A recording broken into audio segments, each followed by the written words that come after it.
I'm good with Lynne Riley. I don't know how great of a coach she is, but damn it, she looked like she wants CC, and she respects the greatness of Caitlin Clark.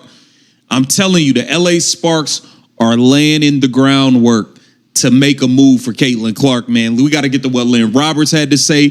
Kate Money Martin and Caitlin Clark interaction. SpaghettiOs. Let's get this damn trade done immediately. She just beat Caitlin Clark's team by 14 points.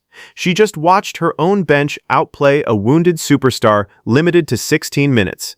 And still, Lynne Roberts stood at that podium and talked about Caitlin Clark like she already wears purple and gold. This is not a coach being polite. This is a coach making a statement. Because here's what actually happened in Los Angeles.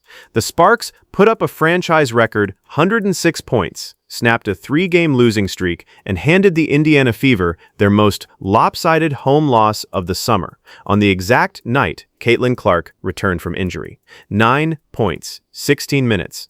A minutes restriction that left the most electric player in women's basketball looking human, mortal, contained. And instead of gloating, Lynne Roberts did something stranger. She praised her. She talked about the greatness sitting on the other bench. She talked about Kate Martin, Clark's old Iowa running mate, now wearing Sparks colors, like a piece already in place for something bigger.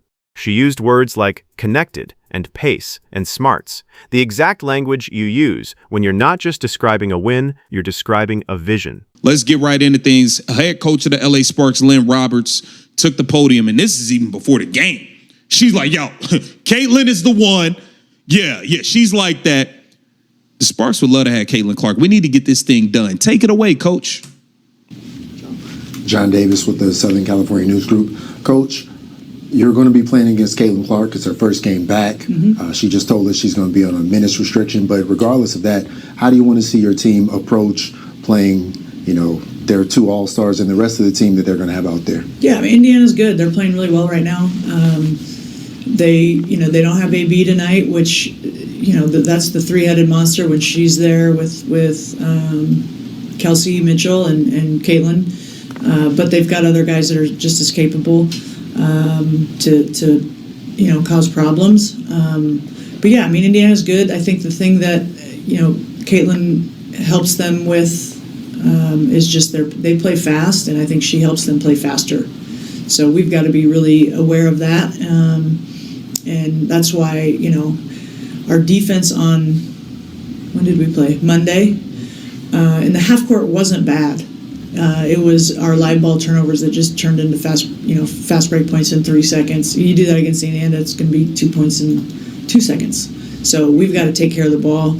And obviously your pickup point begins higher with Caitlin out there. She can shoot it once it crosses half court, and she will. So obviously she's another tremendous player to add to them. And the first time we played them, she played. Last time she didn't. So we've seen both. Now layer in what she said in the post-game press conference, when talking specifically about Caitlin Clark. Roberts didn't downplay her. She didn't do the thing coaches usually do when they've just beaten a superstar, minimize the opponent to protect the ego of the win.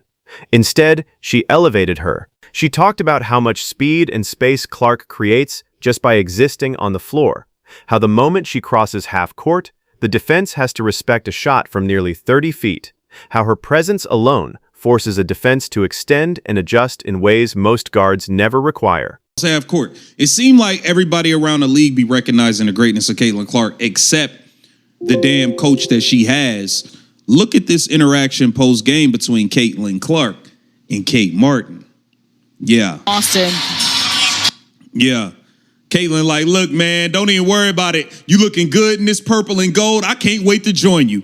I can't wait to join you in L.A., girl. I miss you, bestie. I miss you, bestie. Caitlin is ready to get to L.A. for good.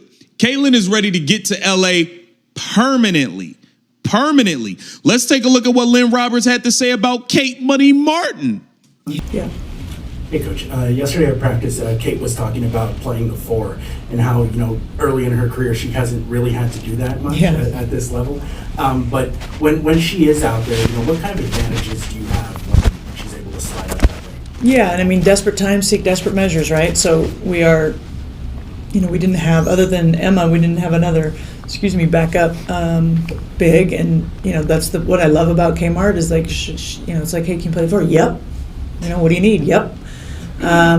What I don't think we did a good job of is taking advantage of that on offense. They had a big on her, whether it was Stephanie Dolson or Malunga or whatever, and we didn't take advantage of that. We've got to have the IQ to recognize the mismatch. Yes, it's a mismatch on our end defensively, but that knife cuts both ways, and I don't think we used our end. So she can create that with the spacing, and that's what I love about her. She'll play any spot, anytime, whatever you need. Now hold that up next to Indiana's ongoing struggle to build real synergy between its two star guards. Stephanie White has talked about complementary skill sets, about facilitation, about getting downhill, coach speak that sounds good in a press conference but hasn't translated into consistent two-star dominance on the court. Fans have noticed. Analysts have noticed. Now, take a look at Stephanie White not even understanding how to get Caitlin Clark and Kelsey Mitchell to play good together. They don't like, despite the numbers, it's usually like one plays good, the other plays just okay. Like it's never like both of them dominating. You know what I'm saying? And this lady right here has no clue how to get them to play well together. Listen to this. It is. And, you think about it, they in the last, season and a half, they haven't had a lot of time together. I think that they're two of the elite guards in our game. There's no question about it. I think the way that they play complements one another. With Caitlin's ability to shoot and facilitate, and with Kelsey's ability to get downhill, to create opportunities for herself and for others in that way. She don't create nothing for others. The girl just shoot. Stop with the create for others. Stop lying to me.